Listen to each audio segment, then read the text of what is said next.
This channel does not promote any violent, harmful, or illegal activities. All content provided by this channel is meant for an educational purpose only. Interview প্রক্রিয়ার মধ্যেই শূন্য পদ বাড়াতে চলেছে এবার SSC. এই মুহূর্তে আরও একটা গুরুত্বপূর্ণ আপডেট, শূন্য পদ বৃদ্ধি নিয়ে মুখ্যমন্ত্রীর সঙ্গে কথা শিক্ষামন্ত্রীর। যোগ্য চাকরিহারা শিক্ষকদের জন্য শূন্য পদ বৃদ্ধি নিয়ে ইতিমধ্যেই আলোচনা। যোগ্য চাকরিহারাদের পাশে রয়েছে সরকার, বার্তা দেওয়ার চেষ্টা। খবর সূত্রের শূন্য পদ বাড়লেও লাভ হবে না নতুন চাকরি প্রার্থীদের।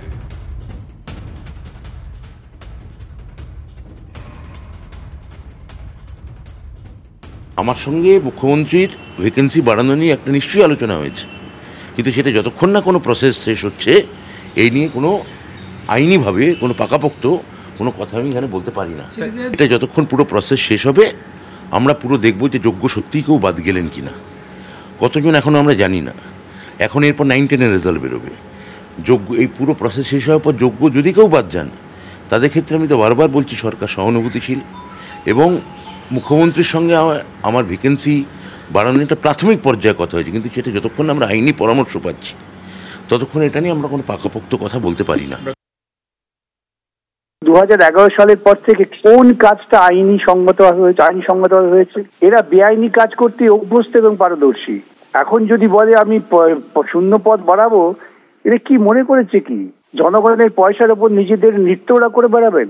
সম্পূর্ণ বেআইনি। আরেকটা গন্ডগোল পাকাবার চেষ্টা করছেন। এদের নির্লজ্জের মতো বলতে পারছেন না কেন যাদের থেকে টাকা নিয়ে চাকরি দিচ্ছে তাদের টাকা ফেরত দিয়ে দিয়েছে, বাবা চাকরি দিতে পারবো না, এটা বলুন না দত্তবাবু। মানুষকে বিপদে ফেলার পরিকল্পনা, সম্পূর্ণ দুর্নীতি হবে এটা। প্রথম কথা হচ্ছে মমতা ব্যানার্জি চাকরি দেবে না, পরিষ্কার হয়ে গেছে।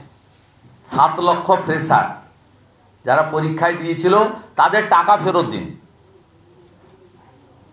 750 না 650 করে নিয়েছেন, টাকা ফেরত দিতে হবে মমতা ব্যানার্জিকে। এবং মমতা ব্যানার্জি চাকরি দেবেন না। লাস্ট এসএসসির নোটিফিকেশন 15, এটা তো এক্সেপশন, সুপ্রিম কোর্টের নির্দেশে বাধ্য হয়ে করেছে, এটা নর্মাল এসএসসি নয়। লাস্ট পিএসসি হচ্ছে 17 সালে। এই মহিলা চাকরি দেবেন না, এই মহিলা তালে আছে আরো 200-300 টাকা ভাতা বাড়ানোর। ওনারা বলছেন যে যোগ্য শিক্ষাপদ বাড়াবো। শিক্ষামন্ত্রী এবং মুখ্যমন্ত্রী দুজনেই ঢপবাজ। এরা বলে বছর বছর চাকরি দেবো, চাকরি হয়েছে। এরা বলে ডবল চাকরি দেবো, চাকরি হয়েছে। এরা সবসময় মিথ্যা প্রতিশ্রুতি। এরা দুজনেই ঢপবাজ। তাই এদের কথাই আমরা আশা করি না। যতক্ষণ না গেজেট আকারে প্রকাশ হবে, সিট বাড়লো, ততক্ষণ আমরা রাস্তা ছাড়ছি না। আমাদের দাবি, আমাদের 3টে দাবি, মূলত 3টে আজকে দাবি। 1 লক্ষ ভ্যাকেন্সি বাড়াতে হবে। 2 নম্বর দাবি হচ্ছে অভিজ্ঞতা 10 নম্বর কাউকে দেওয়া যাবে না, যোগ্যতার ভিত্তিতে সবাই চাকরি পাবে। 3 নম্বর দাবি হচ্ছে যাদের কল ফর ভেরিফিকেশনের ডাক পড়বে তাদের প্রত্যেকের ওএমআর স্বচ্ছতার সাথে পাবলিশ করতে হবে। সরকারকে ডেডলাইন এসএসসি চাকরি প্রার্থীদের। রাজ্যকে 3 ঘন্টার সময়সীমা বেঁধে দিয়েছেন ফ্রেশার চাকরি প্রার্থীরা। 3 ঘন্টার মধ্যে মন্ত্রিসভার বৈঠক ডাকতে হবে, রাত 8টার মধ্যে তৈরি করতে হবে ভেরিফিকেশনের নতুন তালিকা। 10 নম্বর বাদ দিয়ে তালিকা তৈরি করতে হবে স্কুল সার্ভিস কমিশনকে। সরকারের উপর শর্ত চাপিয়ে চাকরি প্রার্থীদের ডেডলাইন। আমার সহকর্মী সুপ্রিয় এই মুহূর্তে আমার সঙ্গে রয়েছেন। সুপ্রিয়, এখনো পর্যন্ত তারা ডেডলাইন বেঁধে দিয়েছেন, তারা তাদের শর্ত চাপিয়ে দিয়েছেন, কোনো রকম ইঙ্গিত, কোনো রকম প্রতিক্রিয়া এখনো পর্যন্ত পাওয়া যাচ্ছে? পদক্ষেপের কোনো রকম ইঙ্গিত? দেখো, পরিস্থিতির কিন্তু সামান্যতম পরিবর্তন যে হয়েছে তা কিন্তু নয়। আমার ক্যামেরা পার্সন সুদীপ বুচাইতকে বলবো দেখানোর জন্যে। দেখো, বিকেল গড়িয়ে সন্ধ্যা, ইতিমধ্যে কিন্তু 5 ঘন্টার কাছাকাছি বা 5.5 ঘন্টার কাছাকাছি সময় অতিক্রান্ত হতে চললো। নতুন এই যে চাকরি প্রার্থী যারা রয়েছেন তারা কিন্তু তাদের অবস্থান, আন্দোলন, স্লোগান, শাউটিং সবটাই একইভাবে চালিয়ে যাচ্ছেন। আর তার উল্টো দিকে যেটা দেখতে পাচ্ছি আমরা, যে বিশাল সংখ্যক বিধাননগর কমিশনারেটের পুলিশ বাহিনী, একাধিক আইপিএস পদমর্যাদার অফিসার তারা উপস্থিত রয়েছেন, অর্থাৎ কোনোভাবেই যাতে আইন শৃঙ্খলার অবনতি না হয় সেদিকে নজর রাখা হচ্ছে। আর এই যে নতুন যারা চাকরি প্রার্থীরা রয়েছেন তাদের যে মূল যে দাবিগুলো রয়েছে তার মধ্যে প্রথম এবং অন্যতম যে দাবি, যে এই যে চাকরিহারা যারা শিক্ষকরা রয়েছেন তাদেরকে যে বাড়তি 10 নম্বর দেওয়া হচ্ছে, সেই নাম্বার দেওয়ার কারণে এই নতুন চাকরি প্রার্থীরা তারা বঞ্চিত হচ্ছেন এবং অবিলম্বে এই 10 নম্বর প্রত্যাহার করতে হবে। এমনকি ভেরিফিকেশনের জন্য নতুন তালিকা প্রকাশ করতে হবে এবং তার জন্য তারা একটা ডেডলাইন ইতিমধ্যেই সরকারের উদ্দেশ্যে বার্তা হিসাবে ডেডলাইনের কথা বলছেন।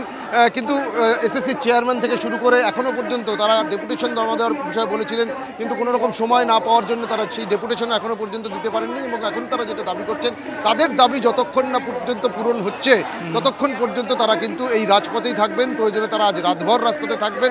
এখন যেটা দেখার পুলিশের তরফ থেকে কোনো পদক্ষেপ নেওয়া হয় কিনা, তার কারণ এই যে জায়গা অর্থাৎ ময়ূখ ভবনের সামনের যে সিগন্যালের উপরে যে রাস্তা করুণাময়ী থেকে বিকাশ ভবন যাওয়ার মাঝে, এখানেই কিন্তু দীর্ঘ প্রায় 5 ঘন্টার কাছাকাছি সময় ধরে তারা অবস্থান করছেন।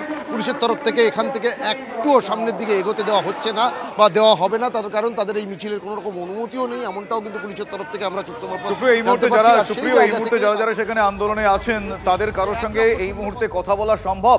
একটু তাদের এই মুহূর্তের প্রতিক্রিয়া যদি আমরা জানতে পারি। সুপ্রিয়। একদমই, আমার ক্যামেরা পার্সন সুদীপ গুছাইতকে বলবো একটু এগিয়ে আসার জন্য, এবং আমি আস্তে আস্তে একটু চেষ্টা করব একেবারে সামনের অংশে গিয়ে যারা রয়েছেন তাদের সঙ্গে একটু কথা বলার জন্য। সেক্ষেত্রে ইতিমধ্যেই তো 5 ঘন্টার বেশি সময় অতিক্রান্ত হয়ে গেল, পুলিশ আপনাদের এগোতে দিতে চাইছে না, আপনাদের দাবি রয়েছে বেশ কিছু, কি করবেন আপনারা? আমরা এখানে সারা রাত অপেক্ষা করব, যতক্ষণ না আমাদের দাবিগুলো পূরণ হয় আমরা এখানে অপেক্ষা করব। কি মনে হচ্ছে সরকারের তরফ থেকে কোনো রকম সদর্থক বার্তা পাবেন? সরকার কোনোদিনই আমাদের প্রতি সদর্থক নয়। সরকার যদি সদর্থক থাকতো, আপনারাই বলুন না, 10 বছর একটা রাজ্যে শিক্ষক নিয়োগই হয়নি, স্কুলগুলো কোলাপস করে গেছে, কোনো রকম ইনফ্রাস্ট্রাকচারই নেই, স্টুডেন্ট টিচার যে রেশিও সেটাও মেনটেন করা হচ্ছে না। তাহলে যারা মধ্যবিত্ত বা গরিব তারা বাচ্চাদেরকে পাঠাবে কোথায়? আমরা আমাদের যাদের ফ্যামিলি আছে, আমরা 10 বছর ধরে একটা পরীক্ষা দেওয়ারও সুযোগ পেলাম না। সময় আগে শিক্ষামন্ত্রী বলেছেন এসএসসি শূন্যপদ বাড়ানোর বিষয়ে একটা ভাবনা চিন্তা করা হচ্ছে মুখ্যমন্ত্রী, কিন্তু সেটাও তো উনি করছেন পুরনোদের কথা ভেবে। আমরা যারা ফ্রেশার্স, নতুন, আমাদের যাদের অভিজ্ঞতার নাম্বার নেই, আমরা 10 বছর যারা পরীক্ষা দিতেই পারলাম না, আমরা এই মুহূর্তে কি করব? আমরা ওই 10 নম্বর এক্সট্রা কোথা থেকে নিয়ে আসব? 70-এর পরীক্ষায় কাট অফ যাচ্ছে 77। মনে হয় যে আমরা সাধারণ একজন করবেন, রাস্তায় থাকবেন নাকি? অবশ্যই থাকবো আমরা। যা এতদিন ধরে যা দুর্নীতি হচ্ছে, 2016 সালের প্যানেলে যাদের চাকরি দেওয়া হয়েছিল দ্বিতীয়বারের জন্য তাদেরকে আবার দেওয়া হচ্ছে।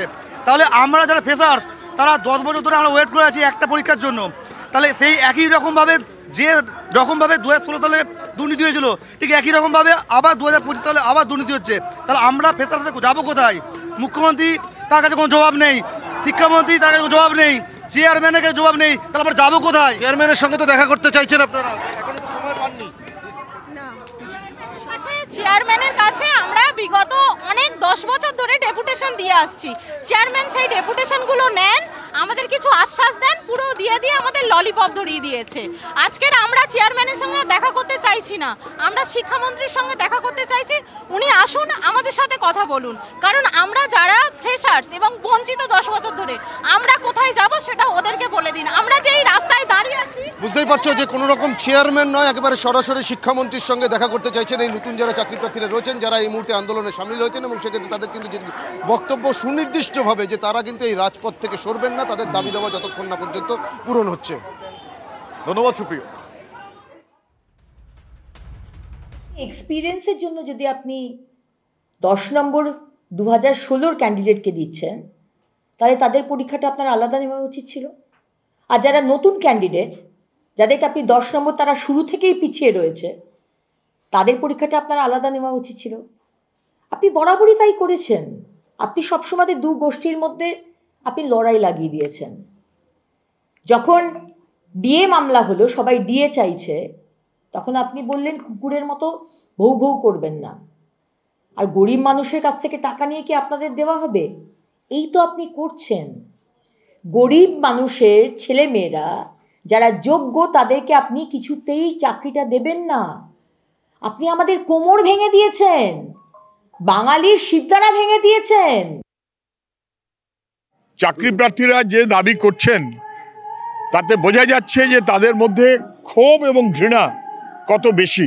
10 নম্বর দেবার মধ্য দিয়ে দুর্নীতি হচ্ছে কিনা এই প্রশ্ন আসবেই, এবং আসলে এই এসএসসির পরীক্ষাতে আবারও দুর্নীতি আর এক নতুন ছলাকলা হচ্ছে কিনা এই প্রশ্নটা স্বাভাবিক। ওরা সময় দিয়েছে এবং না হলে বৃহত্তর আন্দোলনে যাবে। ওদের এই আন্দোলনকে আমাদের সমর্থন জানানোই স্বাভাবিক, কেননা সরকার দুর্নীতিগ্রস্ত। এসএসসি নিয়োগ নিয়ে আবারও মামলা, সুপ্রিম কোর্টের নির্দেশ না মানার অভিযোগ এক্ষেত্রে উঠছে। তালিকায় রয়েছে অনেক অযোগ্য এমন অভিযোগ, ক্লার্কদের নামও রয়েছে মেধা তালিকায়। মামলা গ্রহণ করেছেন বিচারপতি অমৃতা সিনহা।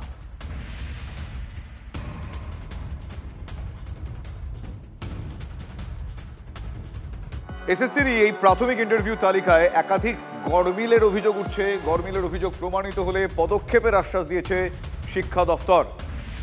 প্রাথমিক ইন্টারভিউয়ের তালিকায় একাধিক গড়মিলের অভিযোগ সামনে আসছে। অভিযোগ প্রমাণিত হলে পদক্ষেপের আশ্বাস শিক্ষা দপ্তরের তরফ থেকে এসেছে।